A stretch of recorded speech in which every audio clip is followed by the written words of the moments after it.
For those of you who don't know me, sorry, my name is Jamie Lee Abtar, and I am a business development strategist and travel marketer. And I have the distinct pleasure of being the executive director for the BAME Women in Travel Initiative.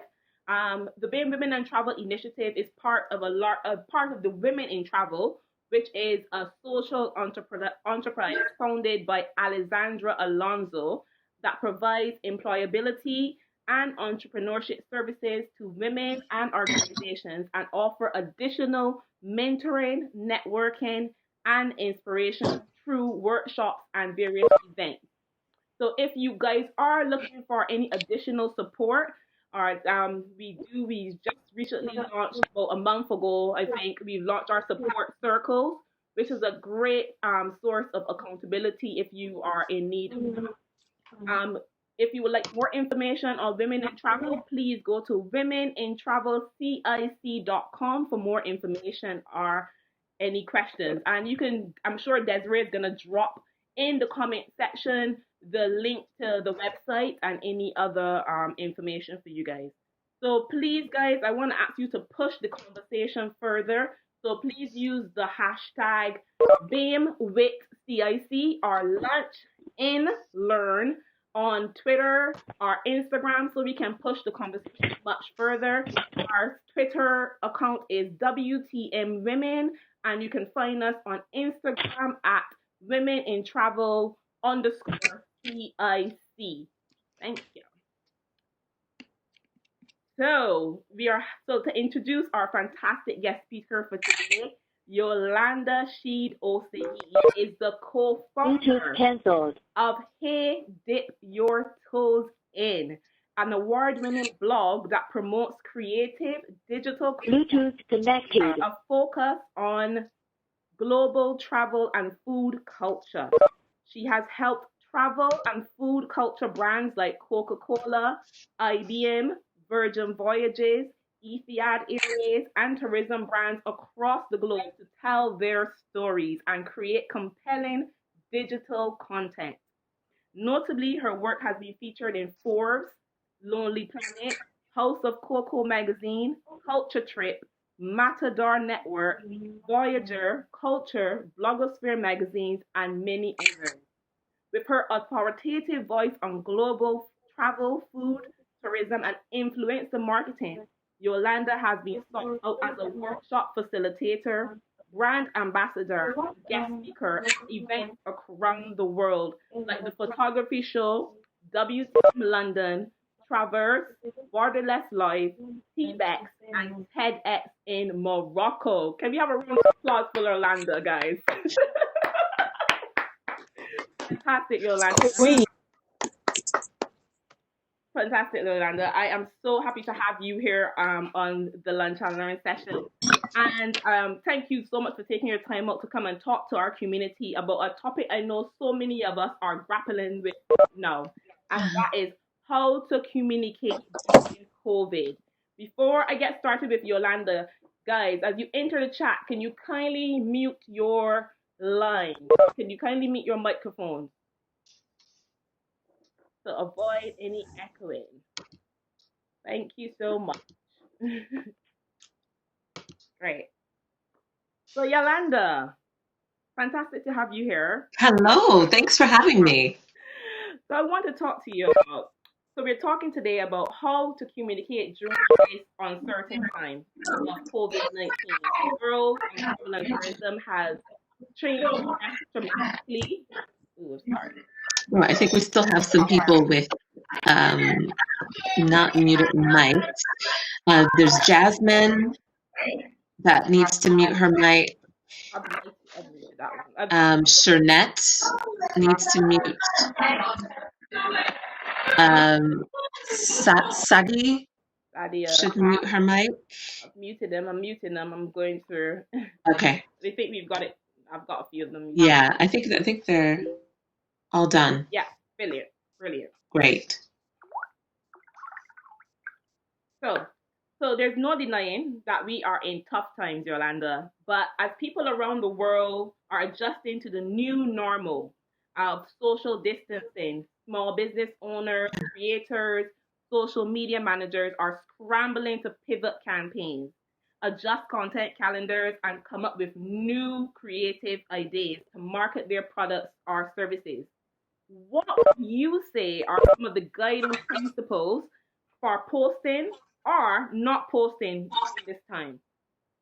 Well, there's lots of things that I think that brands and creators need to be thinking about. One think key aspect before going into a few things I'm going to share about, what to think about when you're posting or when to decide to post is that you have to be looking at this not just from the content creator perspective, but from the audience perspective as well as from the brand perspective. So we have kind of this three-way relationship of sorts. And if we're not paying attention to how content is consumed by those or created by those three sources, then we really are missing out on some key objectives that I think we need to pay attention to. So I did put together just a couple of slides, and if anyone attended OTC, Online Travel Conference, last week, you'll see some similarities. There's some new things in there, but it won't be like a full presentation or anything like that. I know today is a lot more informal in terms of chatting, but if you could just go to that first slide about what messaging should look like. So Jamie Lee is going to share this first slide in terms of what our current messaging should be focused on. And when it comes to, especially with creating content right now, these are some of the key things that we need to ask ourselves about. Is this content informative? Is it educational? So that's, point one. Point two, does it inspire people? So we have to look outside of just inspiring people to travel, because right now people are not, and I'm not saying that not all people, not everyone wants to travel or doesn't want to travel. It's just that we have to get beyond thinking, okay, I just want to inspire people to travel. We want to have messaging that just inspires people. And I say that as a blanket statement because it is what it is. Right now we are in these unprecedented times. We see countries that are starting to kind of lift restrictions. Daniela herself said, living in Spain right now, they've just now been able to get out and, exercise a little bit and take walks. They have one of the strictest lockdowns in the world outside of China, things like that. Let's just inspire people. It's not about kind of providing this thing that people cannot do right now, which is to travel. So, and then how do we kind of wrap that up? Well, people also want to be entertained right now. You look at things like Netflix and all these streaming platforms for movies, and they, subscription rates have gone up, period. I know you're going to share some stats later about social media platforms, but the usage of social media platforms has grown so massively. So, with like TikTok being, the top downloaded app on both the App Store for iOS devices and for Android devices. So things like that. But I think it can get really difficult sometimes for travel content creators to start thinking about, okay, well, what kind of content am I going to create when I've only been focused on travel? And I think that then should cause some questions is, why have I only been focused on travel? I think we have to start to see a world outside of travel. Travel is amazing, but there are other like really key audiences and key messaging that we can put across that can still share and kind of link on to our love of travel while serving the needs of our audience right now. Yeah, that's brilliant. I definitely agree with you. It's all about encouraging and engaging, and as you said, inform, Yeah. inspire, and entertain. Because those are the three key things that people are looking for at the moment. You don't want to put everybody is dealing with this current situation differently, and you don't want to put too much pressure on your audience in terms of sharing about, because I've even watched, like, I think it was pretty early into the COVID-19. I'm trying to remember which newspaper it was. Like, it's slipping me. It's either the Sun or I can't remember exactly, so I don't want to quote which newspaper it was. But they did an article about travel, and this probably was like a week after the whole COVID thing. The editor said she received so many messages from people who were livid and upset because they had put out an article about traveling to, I can't remember which destination it was, but they had put out an article about traveling to a destination, Right. and the audience and the consumers were livid and sent her so many messages. Why are you encouraging people to travel now? Da da da da da. All of these things. So I wanna. So your these 3 points are very important right now. Inform, inspire, and entertain. That's what we should do. 100%. Definitely. I'm gonna move on quickly to our. Before we move on, I want to share a few interesting facts I came across recently. According to eMarketer, Facebook has seen a 70% increase in usage of all of its apps in the month of March. People are turning to these apps to keep them entertained, connected, and informed while they're spending more time at home. Facebook and Instagram have seen a 40% increase in usage due to COVID-19, with views of Instagram Live and Facebook Live doubling in just 1 week. People are also turning to different channels for different content. For instance, TikTok, Snapchat have been sources of fun, entertaining distractions during this time. And Snapchat saw a 47% increase in usage from Android phones in South Korea during the height of the outbreak in March. So it's fair to say that people are spending more time online than they ever have before. So it does present us with a unique opportunity to deepen our relationship with our audience and increase our brand affinity. So the most popular question, and I'm sure you have received this question as well, that I've been receiving lately is, what should I be posting on social media right now? So yes, you said inform, inspire, and entertain. But what should I be posting right now? Do you stick to with your old messaging and pretend like it's business as usual? Or do you commit your feed to like COVID related posts? Can you offer any tips? Oh, absolutely. I Content. mean, we were right there with so many in the beginning. I think the first probably week and a half, 2 weeks, we were just kind of, in a bit of a daze, trying to figure out like, okay, what do we do with our content? Like, where do we go? I mean, all of our potential campaigns that we had lined up, for spring into summer had been either canceled, postponed, so on and so forth. So, we had to sit down and really kind of think about, what are the needs of our audience? I'd seen other creators that polled their audience, and we actually didn't take the time to do that. What we wanted to do was to do some A and B testing kind of side by side. So we started sharing content that was, just really fun, really like, kind of random. Like we started getting a bit more active on TikTok and kind of doing this kind of not inspirational, but, short comedic kind of videos that seriously just kind of entertained people. And then we started doing stuff that was a bit more kind of pseudo travel related, but it wasn't our traditional trajectory of how we then promote our content. So what I've been seeing from still a lot of creators is that they're posting, business as usual. They're creating content because many of us, we have a backlog of content. We have content that we've been sitting on in some cases for a couple of years, trips that we've gone on that were not a part of campaign, but now we're like, oh, we have the time to work on it. So we can share this great place to, take photos of cherry blossoms and so and so. So right now it is great. It's a great time to post because guess what? From the SEO perspective, this content is not going to rank for the next 3 months. And hopefully within 3 to 6 months, when people are looking and searching for seasonal travel content, you're going to be in a really great place.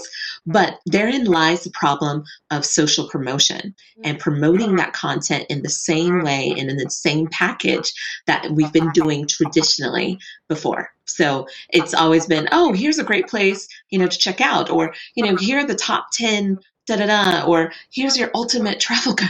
The list goes on and on and on. And that type of content is not working. In fact, it's ostracizing our audiences. And they're looking at the content and they're like, and not just our own like tried and tested audiences. We know who those people are. Yeah. Those people that, they're like ride or die followers. They don't care. They're always going to be there for us. They come hard for us. They support everything that we put out there. But I'm talking about the audiences that you want to connect with. So how are you growing your audience right now? Who are the people that you want to actually then pull into your audience base? So yes, we want to continue to create content for our current audience, but create content that is a mirror reflection. I guess not necessarily a complete mirror of the situation that they're in right now. Otherwise, I don't know, we might not be, getting the best of what we could be creating right now. But we have to start to dig a bit deeper. So we have to start looking at ways. Like there's some really great creators, even that have joined the particular call, that I've seen putting out content. Ade, Palumi, I've been looking at their content lately. They've been putting out some great content, like about food. I know Ade's been doing some stuff on food. Caroline with Travel Eat Slay has been doing stuff, takeovers from, other locals and other countries, as well as people that have already gone on trips and they just want to show, some of the great things that they did in said destinations. Palumi's been doing some really great kind of poetic stuff with her content that's been really stand out, but she's found a way to repurpose her old content. And so these are all great examples, and there's some of many that we're seeing starting to pivot.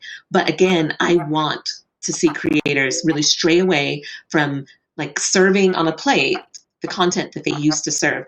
It's not, even in the future, it's not going to be the same. We have to find new ways of marketing this content that we have, whether it's old content or content that will soon come. So we've got a question, a follow-up question. Oh, I can't hear you. Okay, sorry. We got a follow-up question from Davida. Sorry, I had my mic muted. From Davida. She said, would you say then that the issue isn't so much what you publish now as what you promote on social media? 100%. Like seriously, post. Like if you have a particular set of content, say like I know right now, Davida, you're writing on Puerto Rico, so you might be publishing content, and you might be, oh, I don't know if I should publish it right now. You'll publish it, but find a way to share the content. And actually, that's a really great case study because I'm going to be talking about Puerto Rico later, because they're actually doing a whole big push on their own social media, and I'll talk about it soon. But you have a really strategic opportunity right now to even work with them as they promote the island in ways that allow people to virtually visit the destination. But the content has to be packaged very sensitively. So yes, it is all about how you package the social media appearance of the content and how you say. Like I myself, I am getting a little wary of hearing, oh, save this for later. I think there are a million things that we're all saving and pinning and, thinking about for later. What can we do right now that really taps into those desires of our audience? Like, how can we really communicate and connect them, with the messaging, with travel messaging in unique ways and just very transparent ways? So beyond save this for later, or here's a great idea, to think about post-COVID. Those are great things, but honestly, that messaging is actually starting to dry up a little bit. So as in, audiences want to hear something beyond that now. Yeah, it definitely is. And I'm gonna touch on a point, because you guys Hey Dip Your Toes and did a brilliant video, and I think it came out last week Friday, and I'm gonna try to put it to everybody so that they can get an idea of the kind of content that you can be producing during these times. But I have another question from Jehan Khan, and she says, do you think there's a pressure to post just to make sure you are doing something? What sort of messaging / content should you be posting, even if you don't feel like posting anything? Well, can I say something? If yes, go ahead. I see Lola's on this call, and I know Lola will say, if you don't feel like posting anything, don't post anything. But go on, Yolanda. You give me the expert. You know what? I mean, Lola said it all. Like, she said it the best way last week. Don't don't push yourself, don't force yourself into this corner. I mean, we have to get to the point where we are prioritizing self-care. And for some, this period of time, this period of self-isolation, of quarantine lockdown, is a time to actually remove ourselves from social media and be more present and more vocal in our own surroundings, with our families, with our loved ones. So it's not about thinking, oh, I'm going to be losing out in this special time. You actually might be able to re-enter the traditional marketplace with a lot more to gain. So you have to think about yourself as that sponge. Like if you're constantly squeezing yourself out and not rewetting yourself, you're not going to soak up anything. So it's just important to really pay attention to that self-care. So in terms of things that you should be posting, you do have to follow your natural affinity for the type of content that you like, but also this is a really great time to find inspiration in non-traditional places, to try new things. I see people, tapping into hobbies in new ways. And I didn't know like Lola was such an amazing artist. And then I saw her photo, or excuse me, painting of cherries that she was doing. And she found out that she used to be an oil artist, and then her daughter's an artist too. But there are so many creators and with so many hidden talents. Tap into those things. You don't have to promote it on social media, but when you want to share it, then share it. Or maybe it's, oh, you know what? I'm going to try to make, Michelin star meals at home, once a week, and I'm going to share that journey with my audience. I'm going to do a live, cooking class. Or you know what? We're going to do a watch party of my favorite, Spanish language movie, and every week we're going to learn a new language or something. There's lots of different ways to post to social and still connect with people. That is not about this. I'm the center of the story. Yeah. I think we have to get away from that because our audiences are and their appetites are changing. People are not.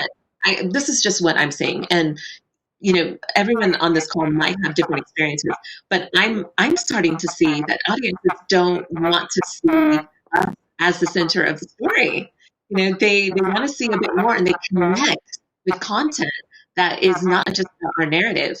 And not that we've ever been just about our own narrative, but I'm loving this change, and it's refreshing. So I think we should tap into that and see how powerful it is, and help to amplify the voices of others. Yeah.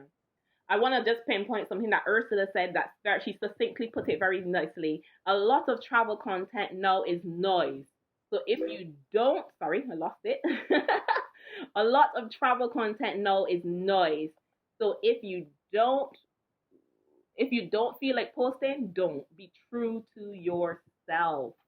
100%. And that's it. And adding to a point you just made about audiences and them and their changing preferences, this is a great time to start surveying your audience as well. And to doing just small. If you're on Instagram, you can do the surveys in the Instagram stories, but small surveys to get some information from what are they thinking. This research always gives you insights into what your audience is thinking. So this is a great time to do some small research bits into your audience as well, and it will benefit you in the long run, especially coming out of COVID, because these are things that you can take to brands and say, oh, well, my audience, they are keen to travel within the next 6 months. My audience is, so you have these things to talk about to brands when you start to pitch to them, even during this time. 100%. Moving on to the next question. So I know that no one is an expert in how to market to our audiences, to engage with our audiences during this time, especially going through such a global pandemic. But can you offer any tried and tested strategies for developing campaigns as the crisis evolves that strikes the right tone for your brand and audience? And I'd love to show your video, but maybe we can try to show it at the end so everybody gets the opportunity to ask some questions. Definitely. Go ahead. Yeah. Actually, let's go to we're going to go through a couple of the pages of some of the slides I sent over. So this one will just like page 2, 3, and 4. Okay. So again, for those that have just joined, this is some excerpts from a presentation that I did last week for online travel conference, but I've also added a few things to this. So I think it's important before thinking about creating some type of travel recovery campaign or reaching out to brands during this time is that you actually look at brands who are actually nailing it and getting it right, or ones that are just they're consistently producing content and promoting this messaging that kind of hits those three verticals that I was talking about in terms of inspiring, educating, and then inspiring, educating, and entertaining. So Emirates, did this really great cinematic PSA, and the video messaging was really clear. They talked about the PPE that some of their flight attendants were wearing. They talked about how the food was going to be packaged, and it was very encouraging. And you should have seen the responses from people, outside of the people that hadn't received refunds and flights.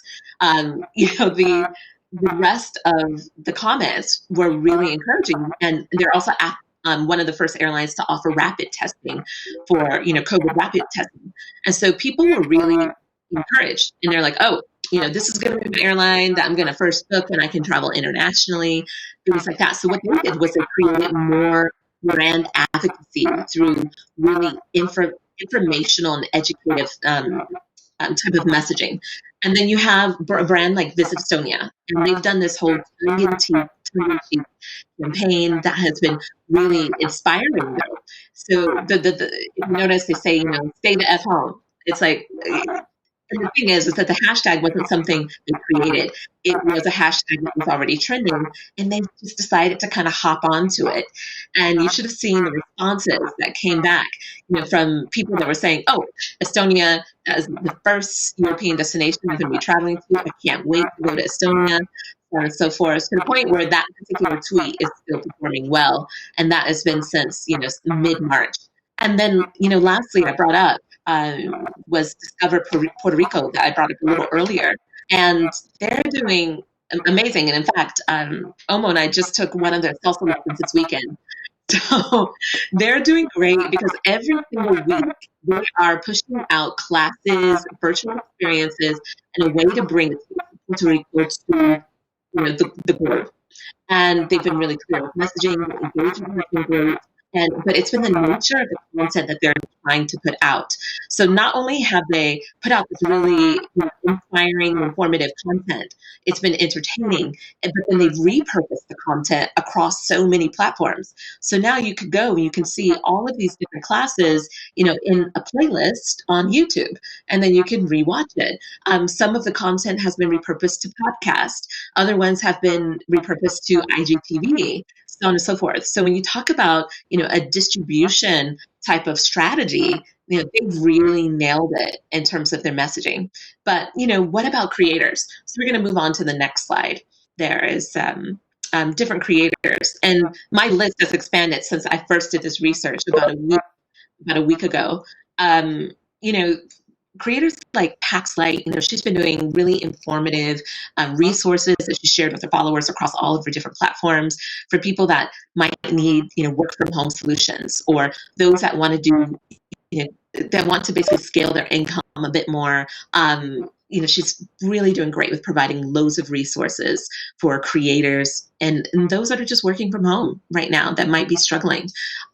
Scott Can Eats, even though I'm bringing in a non-female creator into the mix, I thought he was really great because he's constantly consistent with his type of food content. So he really loves food culture, and he really ties that into the stories of destinations. So although he's at home, he's creating things. He did one that was like Taco Tuesday a few weeks ago, and just talking about how much he wants to revisit particular destinations like Mexico, and wanted to bring a taste of Mexico to his own home. And then our own Travel Slay, Caroline, that's been doing really incredible things, reaching all three of those verticals by creating this content that is really targeted at a particular audience on her stories and lives. So again, I think it's important that we don't just think we're in this alone, but we have, a other examples, and that we're looking at what other people are doing, but not getting caught up and saying, oh, I need to do just exactly what they're doing to reach that audience. It's like, okay, no, these are all really great things, but now how does my content fit into the ecosystem? So then how does that work then for us when we're thinking about travel recovery campaigns or creating, this type of trajectory of content that we want to reach new audiences? And we're going to go on to the next slide. So, yes. So, one of the first steps that we should think about doing is researching. I talked a little bit about that earlier, but it's so important that we need to look at the brand's, current messaging and engagement levels. What are people saying about the brand? What are their, the followers, their audience? What are they saying? How are they responding to the current messaging that they have going on? Now, this could be a destination. This could be a brand in terms of like a product or a service or so on and so forth. But it doesn't matter. It's just about really keying in and looking at that. And, also researching, current government advice. If you're thinking about a destination, like be wary of just putting out content without, including some type of messaging that talks about current government, advice. I think it's really important to do that and to constantly update our content with that going forward. And then, next step would be developing a creative campaign, and develop an idea and then have a deployment timeline. So where and when is this content going out? The first thing you want to do is storyboard your ideas and then take those ideas and put them into a visual proposal. So with any clients that we're working with, whether it's on like right now, we're doing some pro bono work for some of our clients just as an act of goodwill. And, and they've already come back to us and said, look, you are first on our list for when things open back up, paid campaigns coming down the pipeline. We definitely want you guys to be on board. But, right now we're investing, into destinations. We're investing without, without this feeling of like, okay, we need to be repaid and in kind. And even if we don't get to travel to these destinations, for us, it's just an investment back into, the travel industry and into the travel community. But put those into a visual proposal. And that's something that we do with, any campaign that we're working on with a client is that, we will always send them sometimes it can be like 9-10 pages, but it breaks down our approach. It breaks down, the way the content is going to be deployed, the type of deliverables that are going to come from the content, so on and so forth. That's a whole nother conversation in terms of campaign proposals. But, after you do that, then you contact the brand. So if you haven't yet made any type of contact with the brand, now's a great time. And bear in mind, all the work that you've done on this potential, campaign idea I think it's a really great way to think, okay, I've created a template that I can use for the future. So you can move things in as the destination or the brand changes. But, contact that brand, contact them via, I always say hit them on both sides. So go through LinkedIn and go through email. I think those are two great ways. Don't think that you're going to reach decision makers through, social media. I think it's really important to know. Many of us already do know that, but I still see creators that are reaching out to brands, via, sliding into their DMs on Instagram, but you're not going to reach the people that make those decisions. Maybe a small business owner might be running their own social media. That's fine. And when you contact the brand, agree upon those campaign objectives, the timelines, the amplification of the content, talk to the brand and help educate them about resharing content, I think is really important. And remember that this is not a traditional campaign. Nothing about, the campaigns right now should be shared in the traditional way that we've been doing things. They should be packaged in completely new ways. There's going to be a lot more focus on virtual, quote unquote, in-person meetings, through doing, whether it's through, we're going to do a cocktail class tonight and we're going to learn how to make sangria. We're going to learn how to make mojitos or, whatever the case is. And maybe we're talking about, Cuba and we're going to do a salsa class and we're going to talk to, a good friend like Caroline did. She had, a local that was in London that, she was native to Cuba. So, things like that I think are a great way to build up a lot of excitement, and then get personal travel stories from your audience and share that all together and package that. And that's something that we're doing with like Grenada right now. So this week we'll have some, virtual experiences for people to join in, the cocktail class and so on and so forth, the cooking class. And then there comes the, campaign launch, and then after you launch the campaign, already while the campaign is happening, start to track the performance of that content.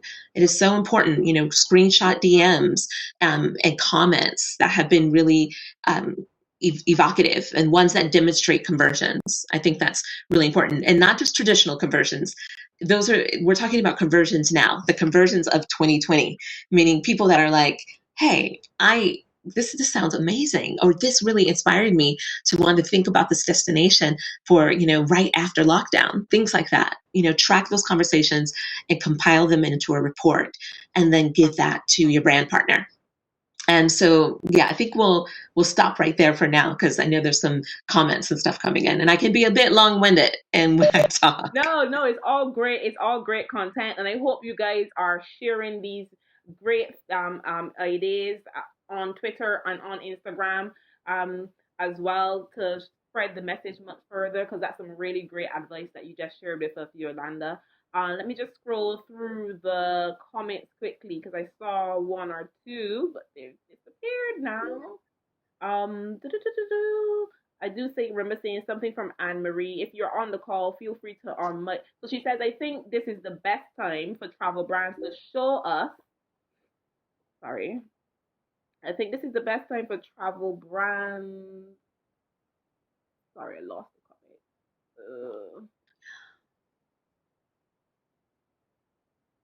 comment. Brands to show us some of their ethical practices, some things of charitable nature, support, volunteering, etc. And I just saw actually last night, as I was scrolling through my Instagram, Barbados, yes, that's home for me. So I got to rep Barbados, the 246 all the time. But Captain Tom Moore, I think it is, the old gentleman who did all the walking in his back garden. So they just offered him a trip to Barbados post-COVID. I saw that. As well as offering, I think, up to 20 NHS staff the opportunity to come to the island as a couple. So basically, you if you know someone who's in the NHS, you can go to a website that they've created, I think, called Barbados Cares, and you go to that website and you could nominate somebody from the NHS to win a holiday to Barbados. And I think that's one of a great example of being, ethical, and showing that you understand the current situation as a destination, and you are here to support and to help. So that's another great one. I think I also saw it with Malta recently. They did a whole radio campaign, and they were asking people to submit any other NHS people who could be entered into a competition to win a prize to go on holiday there as well. Hafsa, I hope I'm not messing up your name. I'm sorry. I would like to know what everybody does. I am a UK tour operator. We specialize in African holidays. Amazing to see you all, ladies. So if everybody can drop in the comments what they do, we have some amazing influencers on here and some many bloggers and doing lots of different amazing things. So please do drop your details in the comment section so that we can all stay connected.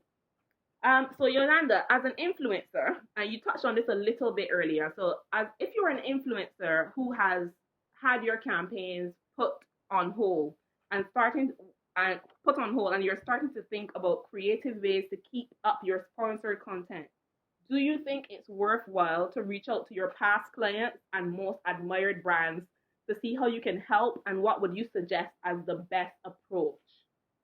Oh, absolutely. Like I was saying earlier, is that that week, 1.5, almost 2 weeks, we were kind of struggling a bit. They just had IMM here, which is for journalists and influencers to connect with destinations and brands.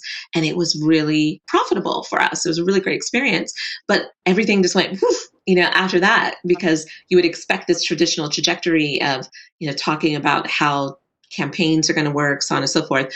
But the emails that were going back and forth were like, well, our country's in lockdown, so all influencer activity has been put on pause for the rest of the year, potentially. We don't know, things like that. So then you have to really start to think, how am I going to pivot? How am I going to talk to my brand partners? So one of the ways that we started thinking about, one thing we started thinking about doing was, reaching out to people. One, primarily first is to check up on our partners, see how they're doing, what, to update us on things, jumping on a quick, Skype call, being really, opening that line of communication where it's not just business, and it's definitely not business as usual, but we're actually really invested in you and your own personal story. We hope that you're doing okay. So for us, it was really important to know that, because some of these relationships we've been working on building over the last, 4 years. And for us, it was really important for us to just know, that everything was okay, and to get, current on the ground information, like what's going on. When we read it on the news, we're consuming media all the time, so we have some understanding of what's going on in different destinations. But there were certain things that we learned from certain partners that were like, oh, we didn't know that. Oh, okay. It was really good just to have this kind of personal interaction. And I felt like in the conversations that then continued, there was a lot more movement in the conversation. So what I'm going to actually do is show you a couple of just some text examples of things that we sent over to people that we didn't really have as much of a connection with, but they were people that these were maybe campaigns that were put on pause, and we're just trying to build the relationship. So after checking in on them, and a few one or two emails had gone, back and forth, it was something that we said to one of our partners was, just letting them know that if they have any current press releases that they put out, because destinations are still putting out press releases because they all do see an end in sight to this. So they might be putting out information for autumn travel. They might be putting out, and then this is a great time right now to already start thinking about, autumn, because a lot of destinations in terms of summer, some that I've talked to, they said they've already written off summer. So that is important to be thinking about as well with timing. So for people that are like, oh, we're going to have this really great summer season, there's going to be a lot of destinations that won't. And so a lot of destinations are already thinking about siphoning their marketing money for autumn and beyond. The ones that are like very hopeful are thinking autumn, and the ones that are being actually quite pragmatic and realistic are thinking beyond that. So, we let them know that, any content that's currently shared we want to really err away from being tone deaf. We want it to be aspirational. And, this was an email that was part of an email that was sent quite early on, and it just really opened up the door for a lot of communication to kind of go back and forth. And then, then we're talking about things like, the next trends that we see in the destination in terms of, regional travel within the destination, and how we can maybe help them promote that, so on and so forth. So there's another email snapshot that we're going to show right after this that is very similar, but, talked about having a Zoom call. And, just chatting, how we've been chatting with several of our destination partners, talking about the current feel of messaging. And then we talked about how they can incorporate, this messaging into their current strategy. And, when we sent that message out to several partners, automatically it was like Zoom call after Zoom call after Zoom call. And again, that was another great way to connect with them personally, and have kind of a no holds barred conversation, and to talk about what was going on the ground. It also ensures that, the line of communication is really clear, that there's no like them thinking, what are our expectations or what are our intentions. Mhm. It's not to have a travel opportunity. Like, we're really invested into the story of the destination. We're really invested into what's going on the ground. So I think it's really important that we're having these conversations, that the content just doesn't start, at your fingers and at your keystrokes. So it needs to start in conversations. Definitely, definitely agree with everything you said.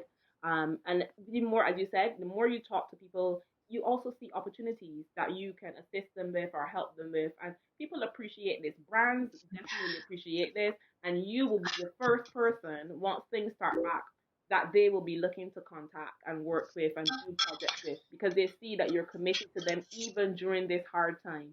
So I definitely recommend people to, if you haven't started communicating to your past clients or brands that you've worked with, that now is the time to just send them a how are you email. Use some of Yeah. the ideas from Yolanda snapshots and reach out to them, because it can really open up different opportunities, even if it's not paid or it's a trip at the present moment. It will open up opportunities for you in the future. It's all about planting the seed now. Um, Yolanda, this is my last question for Yolanda before we switch over to you guys to give you an opportunity to ask any questions. As time goes on, COVID-19 is impacting how agencies, brands, and platforms do business. That goes for content creators too. So Yeah. who are seeing brand collaborations and content strategies disrupted as sponsored trips have been postponed and they're confined to their home. Can you offer any advice on planning for the future for our content creators, particularly? Absolutely.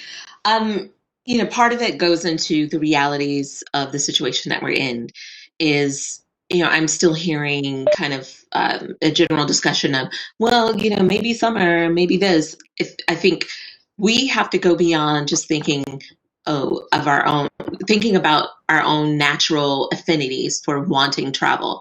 The reality is that there is going to be a slow process of reopening up, and we need to keep our ear to the ground in terms of industry news. So attending conferences, there is a wealth of knowledge online. And unfortunately, I didn't have time to put together a slide, but I had started a slide, and I'm just actually I let me just scroll up. It was a list of resources of different media companies and different brands that are offering webinars. And these are not just for content creators. This is like travel industry. What's going on with airlines? What's going on with hotels? What's going on regionally with different DMOs, so on and so forth. Skift is a really great one that's offering webinars right now. So you want to look at trying to really immerse yourself into what is going on in the industry. Follow, it's not about following industry trends. It's just following the news of what's going on within the industry, outside of, our traditional BBC and Telegraph and whatever other media outlets that we follow. There's Web and Travel is another one that some might not be familiar with, but they're doing webinars as well. So that's a really great one to tap into. Follow even some of the ones like TrekSoft. So TrekSoft, and I'll try to, I don't know, maybe Jamie Lee, I'll try to send you a list of these with links. Great. Yeah, I think that would probably be better. Yeah, we Yeah. can send it out after. I can add some of mine as well. We can send it out in an email after, some good ones Right. for everyone to listen out for. WTM, World Travel Yeah. Market. They just launched Yes. their global hub, which is amazing, with different top leaders in the travel industry coming on there and doing podcasts and videos and webinars. So yeah, there's so many that people can check out. Yeah, I mean, and I would say even finding out what's going on in the travel guide, company industry as well. So there's like Devour Tours. They're doing some really great things right now in terms of webinars and virtual experiences. So finding out how are they packaging their experiences. And Tap into Travel, which is like a network for tour guides and tour operators. They're doing something as well in terms of webinars. So that's another one. But again, I'll definitely send you the links and lists, and you can share that with the community. But it's so important to understand what is going on in the industry as a whole, outside of your own circle of influence.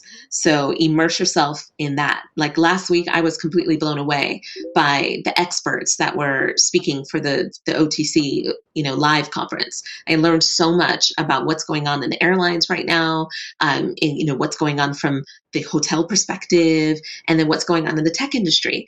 That is then looking to kind of scale their own guidance with, COVID-19 and how our interaction with devices is going to change. So there's so much going on. And the more that we have knowledge of these things within the industry, the more confident that we can speak, and we will have so much more authority in the type of content that we're creating as well. So in terms of planning for the future, it's even right now when we really can't make a lot of plans traditionally, we can still keep our ear to the ground and know what's going on so that we can share this information with our audience with authority and confidence. Yeah, I definitely agree. And you made some really good points. I recently Oops, I can't hear you. Okay. Sorry.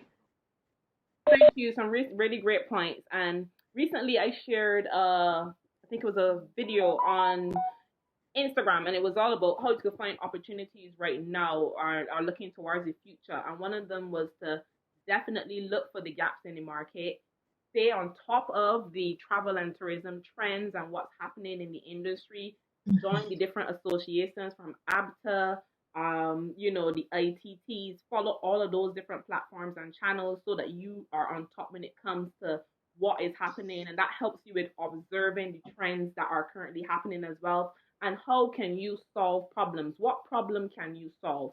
And when I ask myself that question, looking at some of the different projects that I'm currently working on, it opens a world of opportunities for you to kind of look into and start developing and collabing with different people to produce campaigns and ideas that can help towards your future in the travel industry.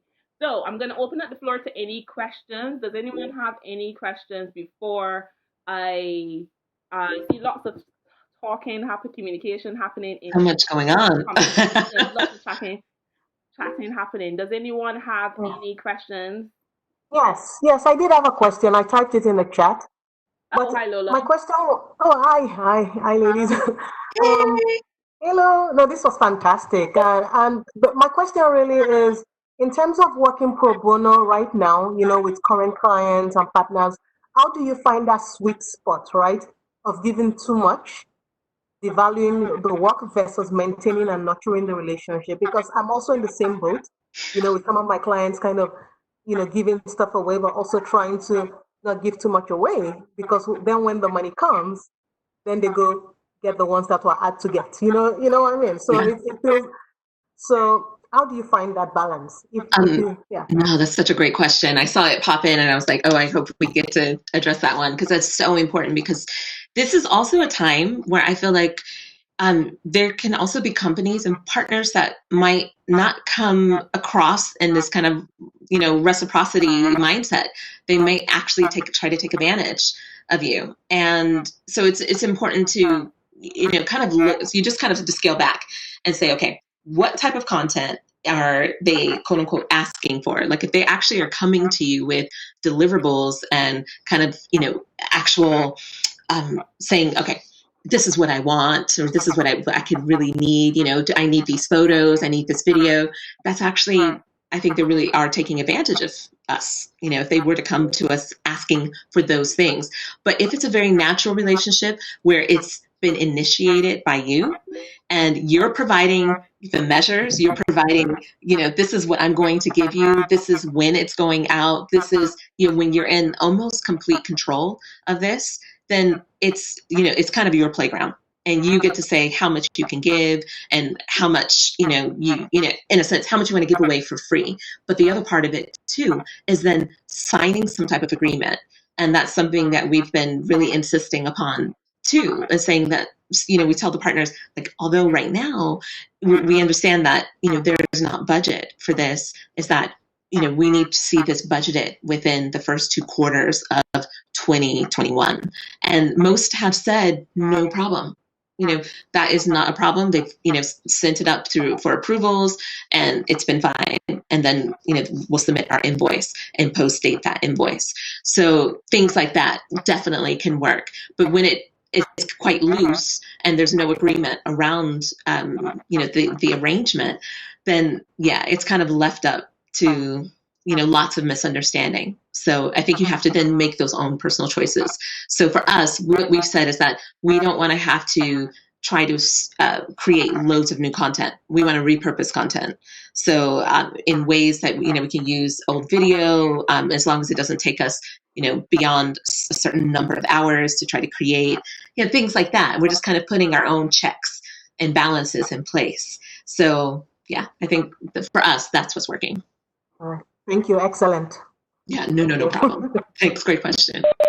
We also have a question here from Jay Han. She said, should you be packaging your price, including your free stuff, but for the whole year? I'm not sure how it works. Okay, that's a great question. So in terms of we always show the value of what we're creating. We say, if it's free right now, we're saying this, we would show them this is the value, and this would be in a visual proposal. We would show them this would be the value for this particular content. But what we're giving you is we're either giving you a very steep discount for most that's been free right now. We're giving you, all of this particular content, for free right now. And that includes the engagement, that includes the reporting, all the stuff that really does take a lot of time if you think about it. But we're giving all of this for free. But this is the value of all of this.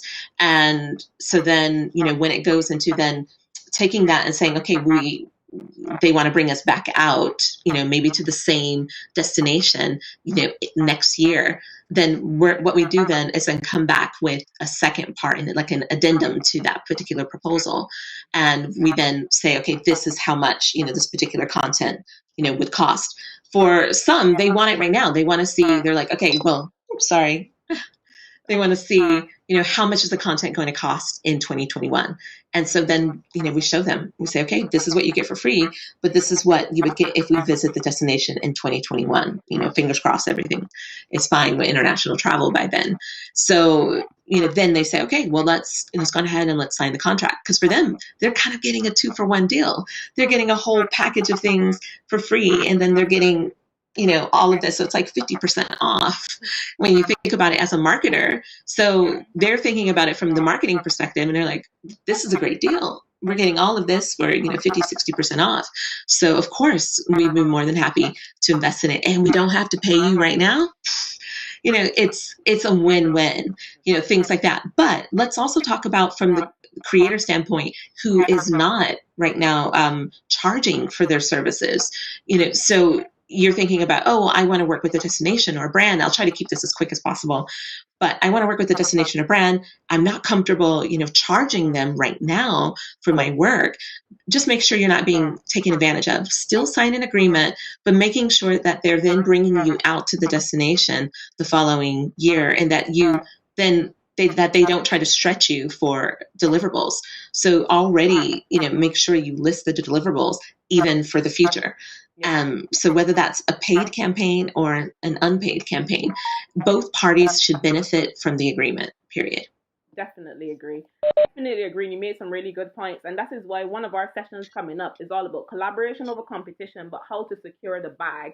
Where the solicitor, Christina, she'll be coming in and talking to you about how you can kind of create those partnership agreements and, the things that you should have in there to ensure that you secure yourself during this time. So that'll be a really good session for anyone who wants to know, developing those partnership agreements and how to approach brands with those contracts. Any other questions? I'm not sure if I'm missing some from the comments.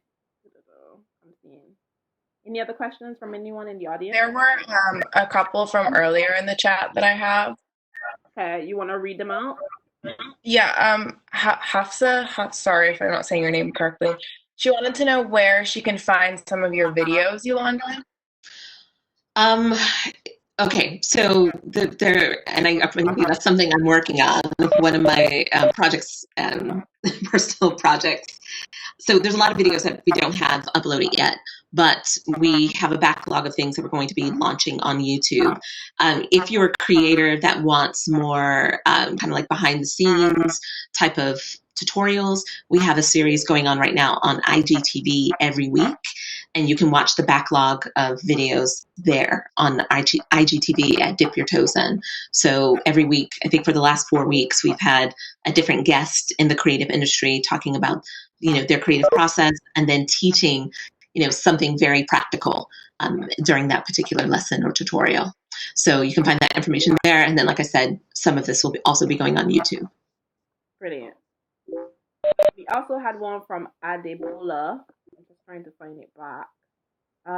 She said, can you find it, Des? If you don't have contacts already, how would you go about making initial contact? Okay. One great way is there is a web application. So let's just start from the beginning. You don't have the contact, but you know the brand that you want to reach out to. You just don't know who to reach out to. So I always first go to LinkedIn. And if I still can't pinpoint who I need to talk to, and I just need a little extra, confirmation of who I need to talk to, I use a web application called hunter.io. Now that allows you to then put in any website, and it then populates. It's like a aggregator for emails, and it aggregates all of the emails associated with that particular website.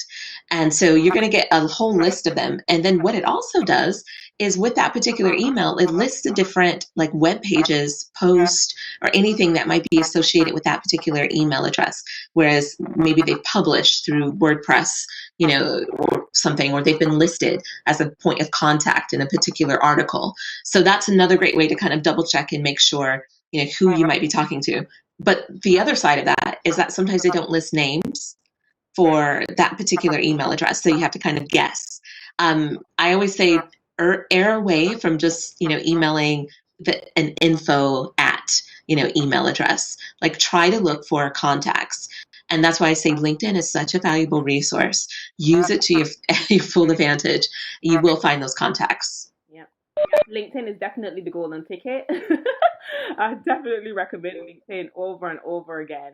One last question. We have time for one last question, and that comes from Michelle. She says, if I want to post something random unrelated to my usual content, should I post it in my stories, or should I post it on my main Instagram feed?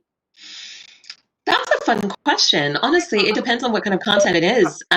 You can definitely post it to your stories, I think, and it's fine. It disappears after the 24 hours.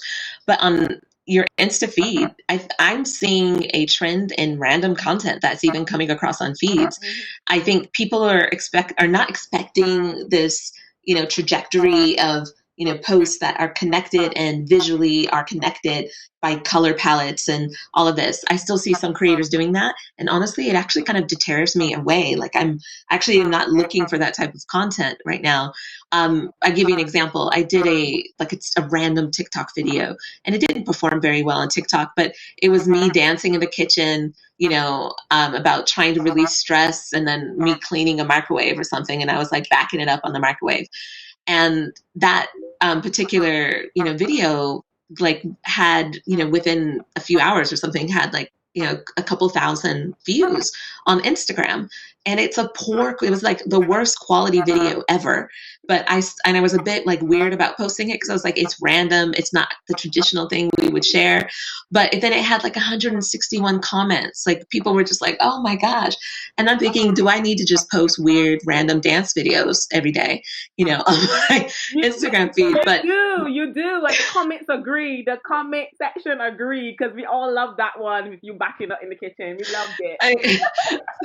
That said, it is your world. It's your feed. Have fun. Like, this is a perfect time to experiment and have fun. Like, it doesn't have to be, the traditional thing that you post. Like, just post and enjoy it right now and see what works. Engage people in new ways. And it might be that one standout random thing that really does kind of, wake things up, on your feed. Thank you so much, Yolanda. You've dropped some amazing, amazing gems today. So Davida says, I'm not even. but where can I sign the petition to get more weird dancing from Yolanda? We'll set that up this evening for sure.